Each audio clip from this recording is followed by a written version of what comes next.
leftism and that whole world, it's really interesting. They desire foundations, right? They infiltrate foundations, but they reject truth. These things can't go together. You can't have a foundation without the truth. Otherwise, you just poison the foundation, and there's nothing there, and eventually it deteriorates. And that's what we see. And I didn't want to be a part of that. I saw that was the case, and it's still the case. That's one conclusion, one of some or many that I'm like, oh, that's never changing. That worldview, that relativistic, sort of like hedonistic, do anything you want, worship your will, it always leads to just self-destruction. And that was eye-opening to me. To some people, if you're on the team, it's demoralizing.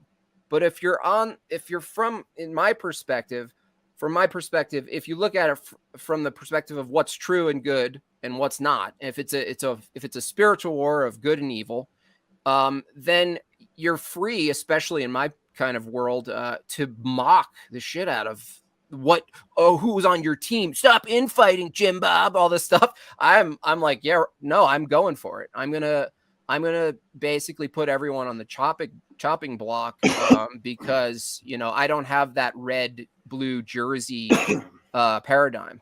I almost don't see. I don't look at something and go, that's my side anymore. Like I look at who's closer to following like an ultimate truth that transcends cultural and political trends.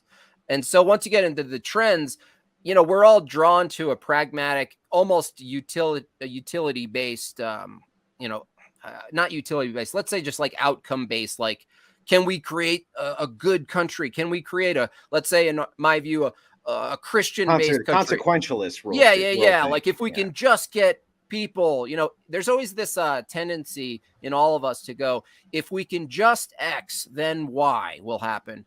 And though that's rational, it's just that it can be a trap sometimes, because you'll be in this never-ending pursuit of material outcomes, and it could be good, right? And it could bring you, it could even bring you closer to community and build a strong community and protect a community with like-minded people and such. But it could also bring you away from, in my view, it can bring you away from God. Even if you think you're pursuing an ultimately good end, it's a little bit of a trick. But here's the thing, I don't know the answer to I don't know the answer to that conundrum.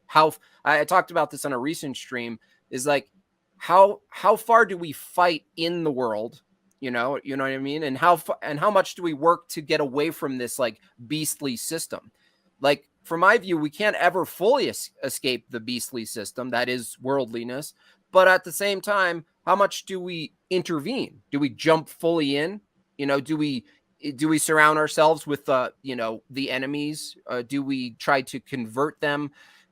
These are the questions that kind of bog me down in my head.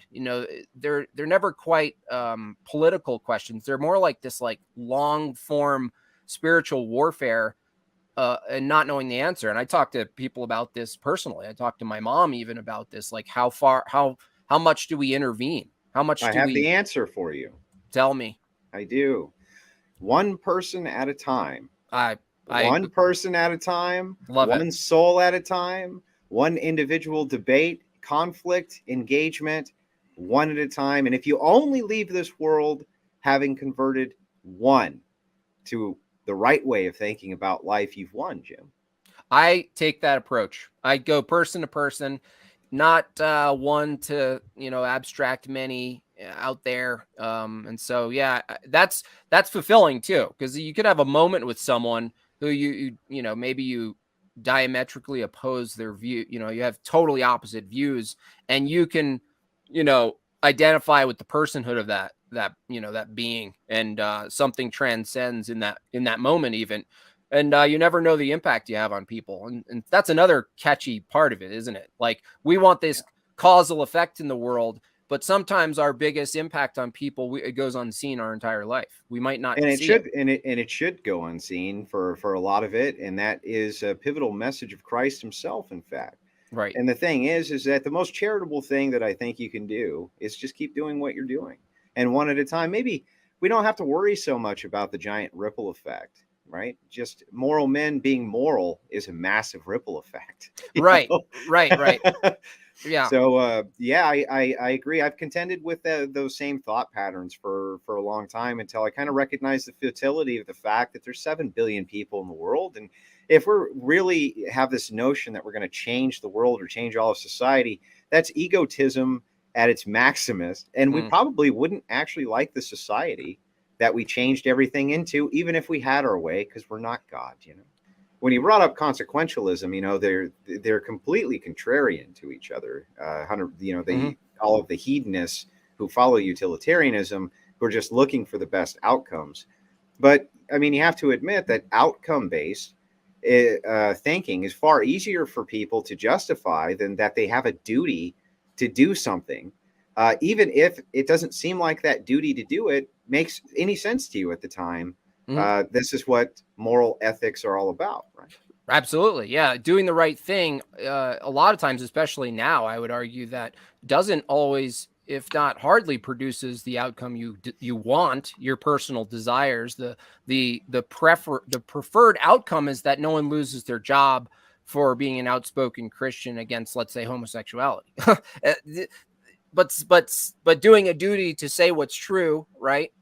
To, I forgot the verse. It's such a good verse that our job is to basically diminish all arguments, you know, all these arguments that that attempt to make God unknown. I forgot Pedro's pulling it up for you. Yeah. Yes, I am. Because I think it's Corinthians. It's Corinthians. Yeah. Everybody forgets the first part, though. Our job is to destroy every argument that's lofty, bent against the knowledge of Christ, and to submit every one of our thoughts to Christ. Right.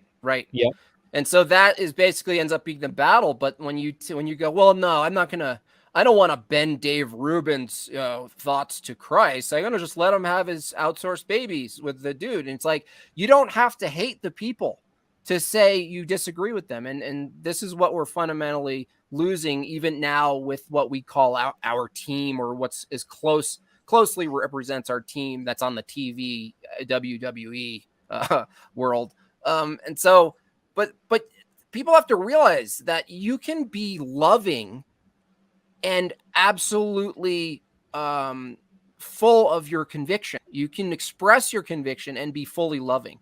You can say, no, that's inverted. I believe that's inverted. They might have to deal with whatever emotions they go through, but that's like a kid. These are children of God. This is no different than being a father and the daughter, like, why can't I do X? And you're like, this is why. And this is, we all, in a way, we all police each other, but the command was like, even ordained kings follow a law beyond them. Right. And so we're, in a way, parents are ordained kings, but we're not like kings. We have an obligation and the duty, as Andrew put it, to speak out. And it's not this like throw them off a roof. Like, you know, it's really easy to go there. You know, I've had thoughts, you know, but it's like, you can't go there. You have to be Christ-like in the opposition. And what does that look like? You have to go to what it looks like. And that's the whole point. It's like you have you don't need to do that anyway, right? Right. When you really boil it down, it's not necessary. What is necessary, though, what's really, I think, the shame is what's been taken away from us, is that what really keeps people in line, what keeps men in line, what keeps them adhering to their duty is the fact that they can be made fun of. Okay. Right. Shame is what keeps men on the moral path, right? Sometimes just a comment like, hey man, change your shirt, or hey, you stink, get the hell away. You know, it's just small things like that, right? Yeah.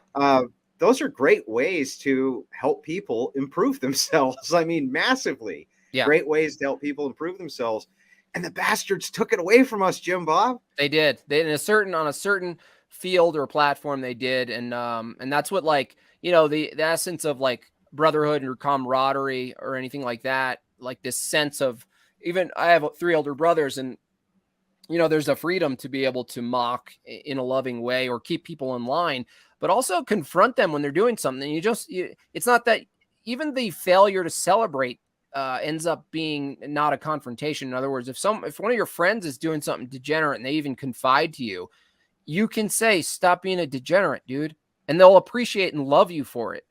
Even if they don't listen to you right away, they want that guidance in their life, just like children do, where they hit the border and they go, well, there's no one telling me the border. Maybe there's no border. Maybe there's no boundary. I have no boundaries.